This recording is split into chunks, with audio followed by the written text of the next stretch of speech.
There is a specific moment when you discover that the world was not made for people like you. It's not a dramatic announcement with trumpets. It doesn't come with clear warnings. It comes quietly, when you're alone in a dark parking lot at 11:47 at night, trying to remove your makeup with trembling hands, whispering apologies and promises to a baby who isn't there to hear, who is 5 kilometers away sleeping, unaware that his mother is breaking in this cold car. That was Linda. Clark's world. The invisible world. The world where you work 14 hours and still face choices that no one should have to face. Linda was 24 years old. Technically, she still had her youth. But you would never know it by looking at her. You would be able to see the exhaustion that had aged her eyes in just 2 years of solo motherhood. You would be able to hear the harshness in her voice that came from whispering orders in a restaurant full of demanding people.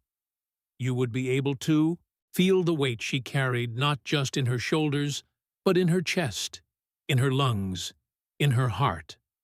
That mental weight of impossible choices she had to make every week. Marcus was 8 months old. 8 months of life. That period when a baby is still so new that the world makes no definitive decisions about who he will be, only offers the brutal circumstances where he will be forged. Marcus was the reason Linda worked shifts that lasted 14 hours. Marcus was the reason she ate a meal every 2 days. Marcus was the reason she cried in dark parking lots, because the alternative, crying at home where her mother Diane could hear, was out of the question. Diane already carried so much pain that Linda couldn't add more. You can immediately tell when you are in a place where you were not invited to be. Not because someone says it out loud, but because the body feels it. It's a vibration in the air. It's the way people look at you. It's the quality of invisibility that permeates when you enter a space that was not built for you. Linda had worked at the Paramount restaurant in Oakland, California, for 2 years. It was an elegant restaurant where people with money came to feel important, to be in spaces that reaffirmed their position in the world, where waitresses like Linda were necessary, absolutely necessary, but never fully welcome. Her shift on this particular day had started at 7 o'clock in the morning. Now it was 11:47 at night. 14 hours, although it wasn't a continuous block. It was broken time, fragmented, like everything in Linda's life. It started at home where she prepared Marcus, changed his diaper, fed him, whispered to him that Mommy needed to go to work. Then she left Marcus with her mother Diane at 7 o'clock in the morning. That was the hour when Diane was most rested, most capable of taking care. Then Linda went to the restaurant. Morning shift from 7 until noon. Then, if she could catch a quick taxi, if she could get a ride from someone, 30 minutes at home to breastfeed Marcus if he was still awake, if grandmother could wake him up. Then back to the restaurant at 1 o'clock in the afternoon. Evening shift from 2 until 10 at night. But it was never really 10 at night, because after that, there was cleaning. An hour of cleaning that wasn't technically part of her job, but was absolutely necessary to keep the job. Because the manager had explained when she was hired, "If you want to work here, you learn how this store works, and the waitresses who stay are the ones who stay after." It's impossible not to feel the lightness of spirit you should have at 24 years old when you're living in increments of mere survival. When you're doing mental calculations while driving back home, rent was due in 10 days. $1,200. She had $900 saved. Food in the house needed to last a week. She had $300 in groceries starting yesterday. Marcus needed infant formula, that white powder that cost the price of a decent meal. The last can would run out in exactly 3 days. New formula cost $35 per can. Generic formula cost $30. What was the choice? What was always the choice? She ate pasta with butter for 3 days. Marcus ate. When Linda arrived home that night, an apartment shared with 5 other women in similar situations, it was heavy silence. Her mother Diane was lying in bed in a corner of the room, one of those beds that had been Linda's property when Linda was a child, and had her own room, a bed that was now Diane's because Linda slept on a mattress on the floor of the shared room she rented with other women at the front of the house. Diane opened her eyes slowly when Linda entered. "How was it?" Diane whispered, her voice fragile as paper. "Tiring," Linda replied. "Because how do you explain to your mother that you're tired not just from working, but from being alive? How do you explain that you're living in a state of permanent despair?" Marcus slept well, ate well, gained more energy today, Diane offered. That was her way of offering hope. Her way of saying, today, at least one thing went right. At least Marcus is okay. Linda hugged her mother carefully. Carefully because Diane's bones were too fragile for normal touch. Linda had seen the work accident 2 years ago. She had seen how the machine had caught Diane's hand, how the surgery had left a mark, how chronic pain had become the new reality. Diane squeezed her back, the most she could through the pain she carried like permanent weight. "Linda, are you going to be okay?" Diane asked, and Linda didn't respond because there was no true answer. She wouldn't be okay. Okay was a luxury that was reserved for people who didn't have to choose between eating and paying rent. Linda left home. She couldn't cry there. There was too much to carry there. Diane's pain, Marcus's innocence, the fragile hope they both had in her. So she went to her car, a 2007 Honda that she had bought for $3,000 in cash, saved during years of work. She sat in the driver's seat with the car turned off. She couldn't afford to spend gasoline heating the car while she cried. That would be an indulgence she couldn't allow herself.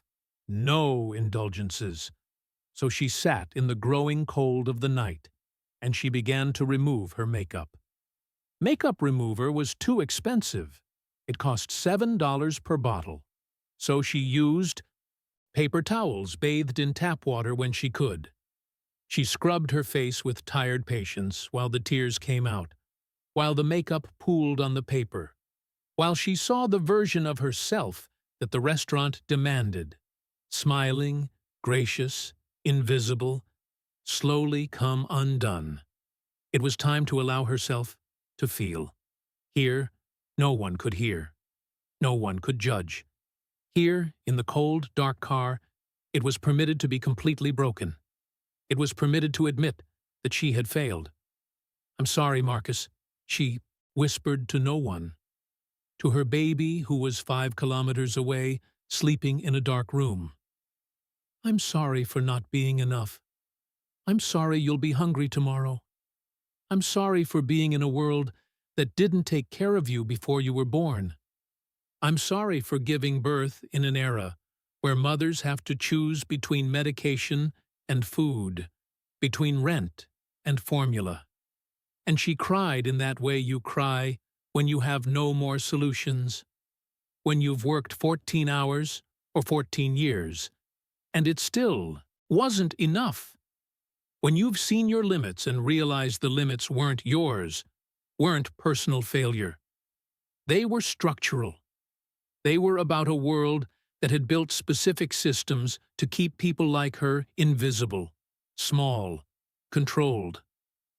"I'll find a way," she whispered to herself, to Marcus, to any god who might be listening. "I'll find a way. I'll find a way out of this. And then, lights. Headlight of a car approaching in the dark parking lot. Linda froze, her body tensed. She quickly wiped her tears with the back of her hands, ashamed to be seen at her worst. She hoped the car would pass.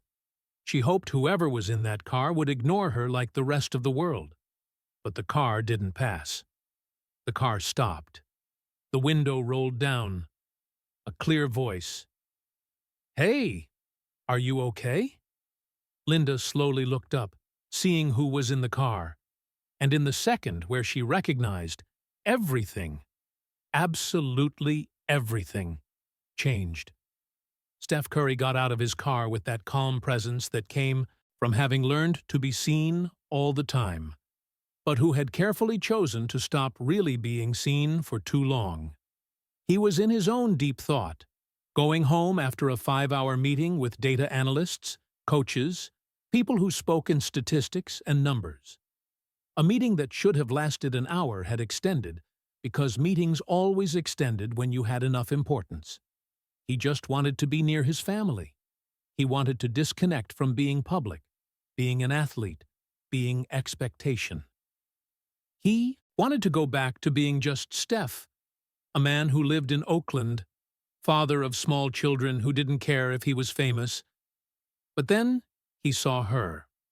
Or rather, he felt her presence before seeing her. A woman in a dark car, face in hands, shoulders trembling in that particular pattern that means deep despair. And something in his body, something he couldn't explain later, recognized the anguish. It was that kind of crying you can feel even at a certain distance. That kind of breaking that isn't performance. It's real. It's someone reaching the limit of what they can carry. "Are you okay?" he asked. And that question, simple, genuine, would be the question that would change everything, because most people don't stop to ask. Most people go on their way, because getting involved with someone's suffering is a responsibility many don't want to carry. Linda recognized him immediately. Her heart raced, not from joy at being near a celebrity, but from fear. Fear that she would be judged. Fear that the privacy of her suffering would be invaded by someone who could never understand. "I'm fine," she said automatically. What all people say when they're not fine. The answer you practice in front of the mirror until it's perfect. Steph didn't accept that empty answer. "No, really. You're not okay. I can see." He approached the car carefully, not in a threatening way, but with the calm presence of someone who had learned that safety means being seen as safe. He silently asked for permission just by looking at the passenger seat. Linda consented. He sat in the passenger seat. The car was still cold. There was a quality of silence between them that was space, was openness, was an invitation to speak without judgment. "This might seem strange," Steph began, his voice measured and honest, "but my job is to read people. Read when they're under pressure, when they're afraid, when they're about to break under the weight of invisible things. You're under pressure. You're afraid, and you're about to break in a way you might never fully recover from." Linda couldn't respond because he was absolutely right. She just started crying again, but this time it was different. This time it was relief.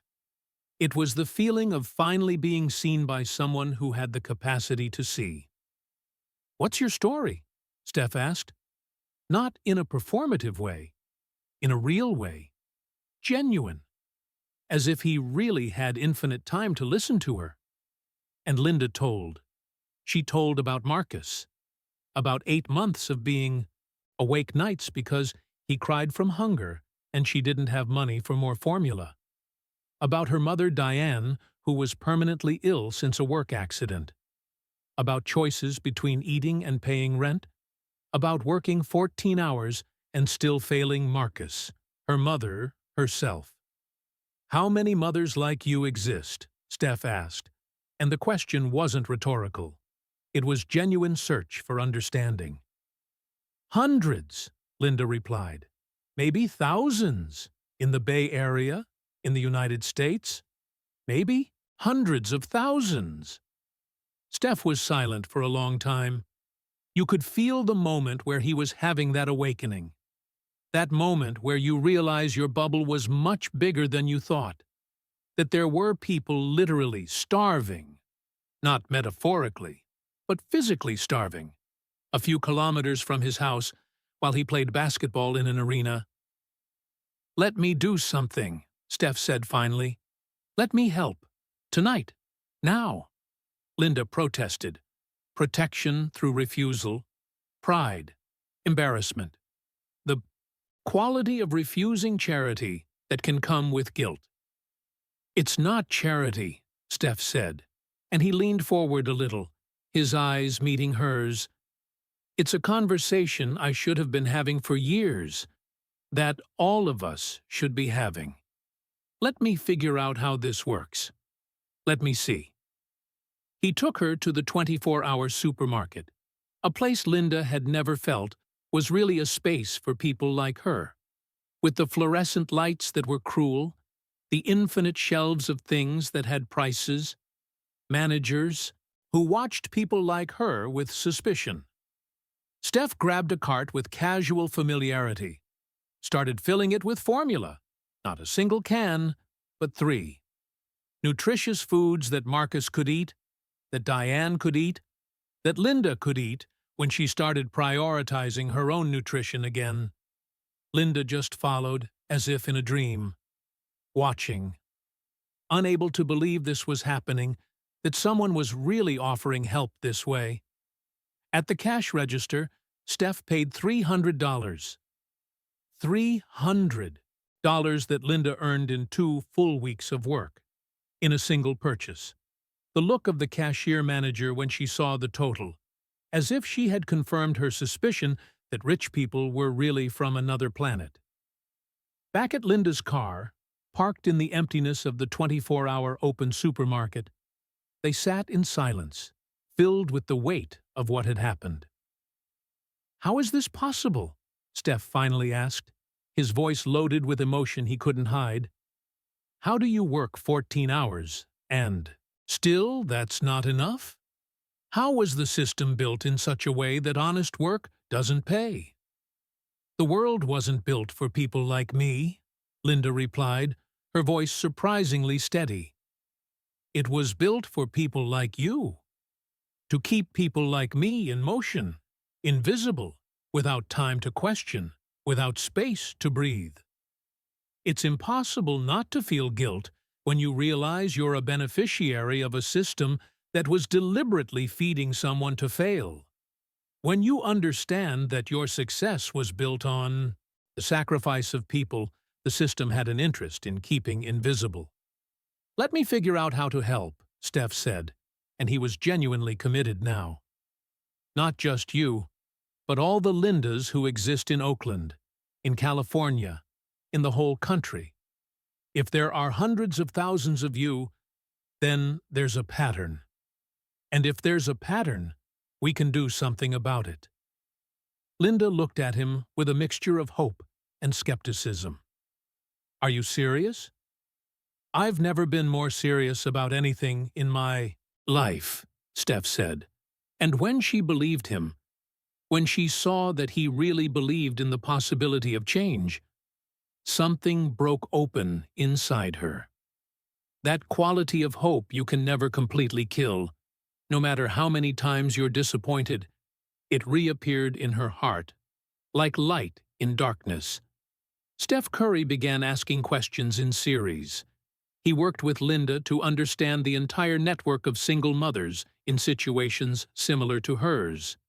He discovered that 1 in every 4 children under 5 years old in California went hungry. Not just was hungry, went hungry. Didn't have enough food regularly. Period. In the Bay Area specifically, 47,000 children. A number so large it stops making sense to the mind. A number that becomes abstract, until you know some of them, until you hear their names, until you hear their specific stories of survival. Linda became the bridge between these invisible stories and Steph's understanding.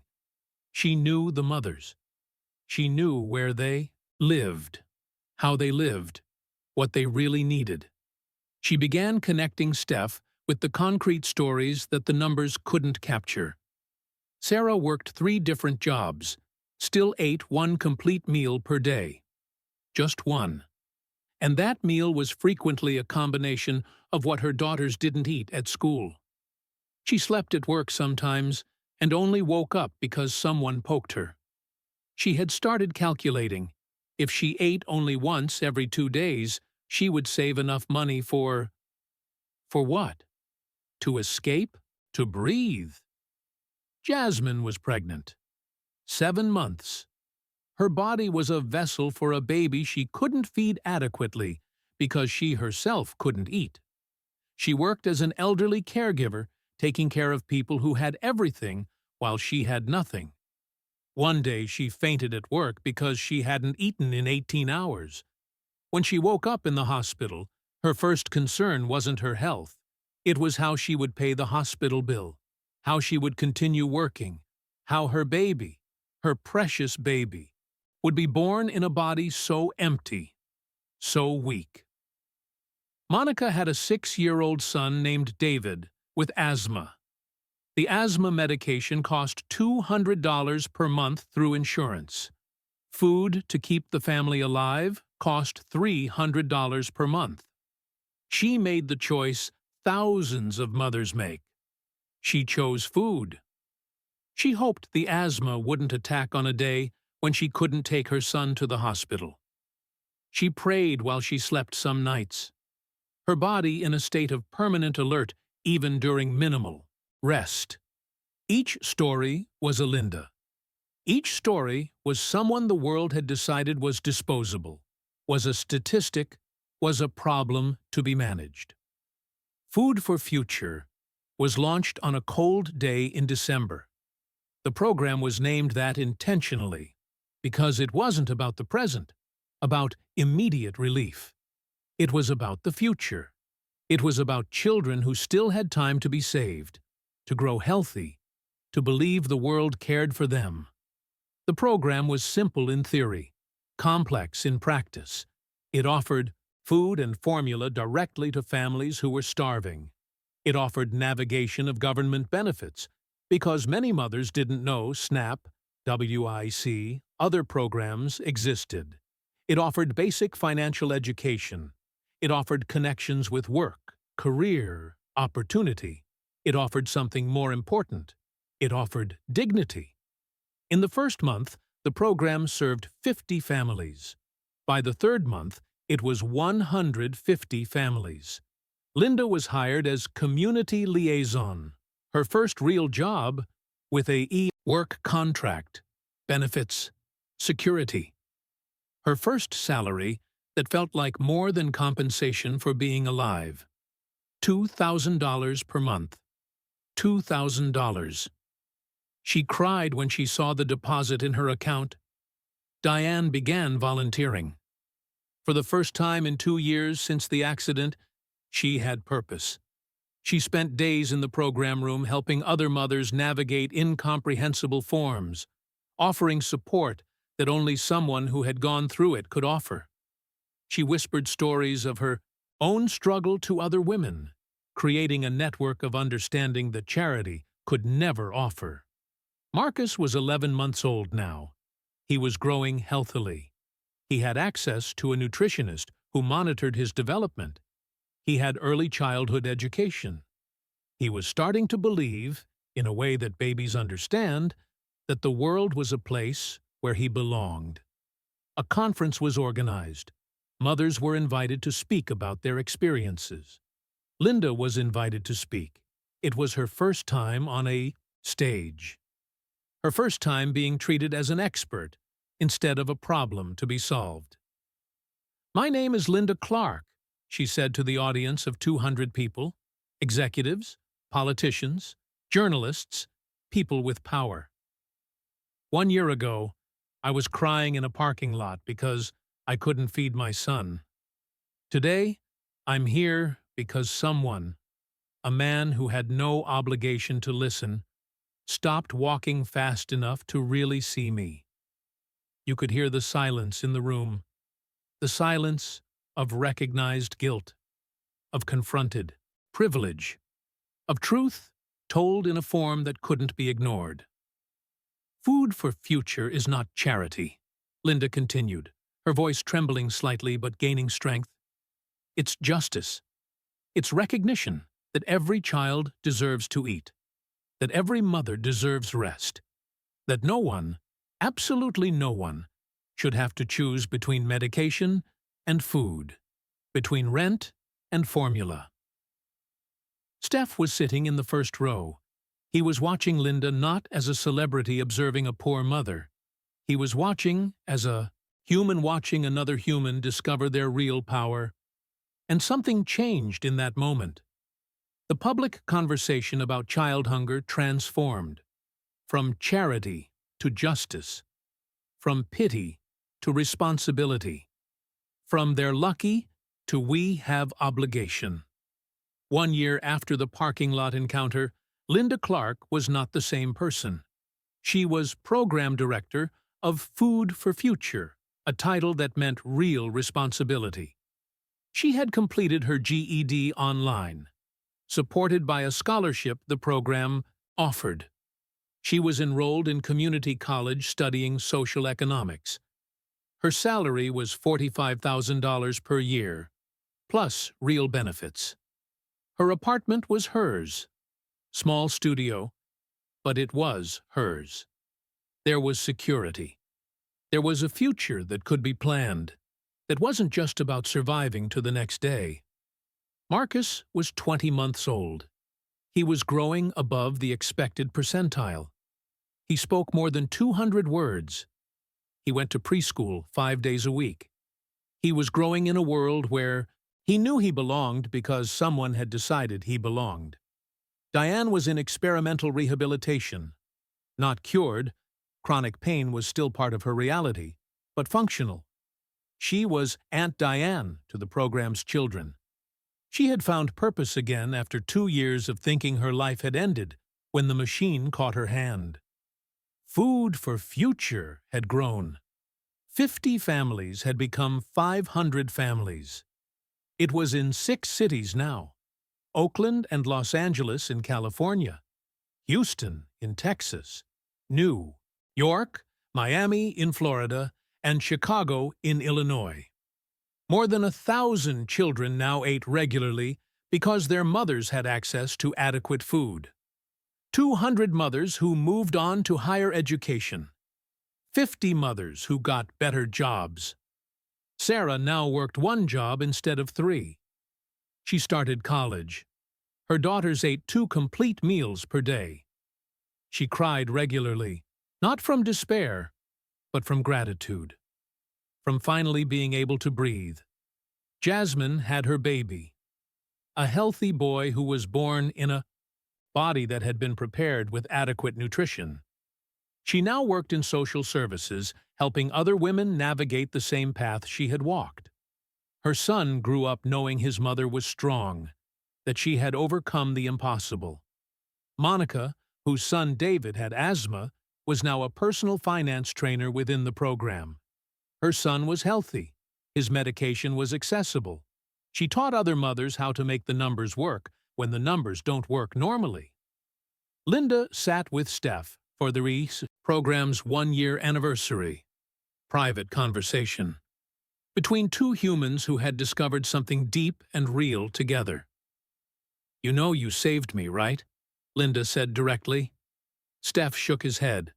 "No, I just stopped walking fast enough to see you." "Even so," Linda replied with clarity. "You saved Marcus. You saved my mother. You saved my future." "Now you're saving 500 families," Steph said. "That's the real change." A video was posted, Linda speaking about her journey. From desperate mother to leader of change. It went viral. Millions of views, messages from people who were inspired to do something in their own communities. Governors began investigating child food insecurity in their states. Policies were proposed based on data the program had collected. Steph was invited to testify before a congressional committee. He spoke about Linda Clark, about Marcus, about the simple action of stopping and genuinely listening. Linda was invited to speak at a national conference on child hunger. She took Marcus. Marcus was 2 years old now. He had grown from a starving baby to a child who knew security. 18 months ago, I was crying in a parking lot because I couldn't feed my son. Linda began, her voice clear and firm now. It wasn't a choice I wanted to make. It was a choice the system forced me to make, between formula and rent, between medication and food. She took a deep breath. Now, my son eats. Now, 500 families eat. Now, we're fighting. So 500,000 eat. And we're discovering something important along the way. No one is asking for pity. We're asking for dignity. Recognition that every life matters. That every child deserves to be born in a world where eating is guaranteed. It's not a privilege. It's a right. The audience stood up. Silence first. Then applause that lasted minutes. Linda Clark now leads Food for Future in 6 cities. Marcus is healthy, playful, loved. Diane found purpose again. 47,000 children were starving when this story began. Today, more than 1,000 of them have regular food. One child at a time, one mother at a time, one encounter at a time. The truth is this: the greatest wealth is not what you have.